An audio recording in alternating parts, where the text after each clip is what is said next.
I requested Dali. Selznick, the producer, had the impression that I wanted Dali for the publicity value. Yeah. That wasn't it at all. What I was after was, again, the thing we talked about earlier, the vividness of dreams. As you know, all Dali's work is very solid and very sharp, with very long perspectives and black shadows. Actually, I wanted the dream sequences to be shot on the back lot, not in the studio at all. I wanted them shot in the bright sunshine, so the cameraman would be forced to what we call stop down and get a very hard image. This was, again, the avoidance of the cliche. All dreams in movies are blurred. It isn't true.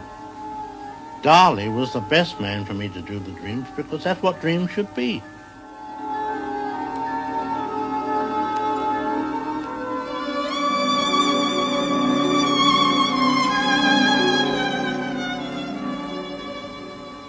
So that was the reason I had Dali.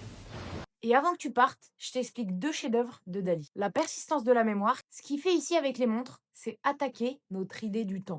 Comme tu vois, les montres, elles sont molles, elles fondent, pour nous dire que le temps n'est plus stable ni objectif. Et c'est l'image la plus connue du surréalisme. Et le deuxième, c'est le grand masturbateur de 1929. On dirait un tableau normal, et en fait, ce qu'il a peint, c'est ses propres obsessions. Le désir, il est plus romantique. Il est gênant, violent, voire contradictoire. Dali lui-même avait un peu un problème avec le rapport au sexe. Il était à la fois obsédé et certains disaient qu'il était impuissant. Le visage déformé que tu vois, c'est un autoportrait. C'est Dali qui s'est représenté lui-même. Pourquoi Dali il est aussi important? Faut se rappeler qu'à l'époque, on vient de découvrir les inventions de Freud et qu'il utilise justement cet inconscient pour créer. Et ce qui est assez déroutant et très très innovant, c'est qu'il peint des choses totalement absurdes avec un réalisme extrême, comme s'il peignait des dieux et des déesses. Et il fera notamment la couverture du Time en 1936, et c'est un des premiers artistes à obtenir ce statut d'icône.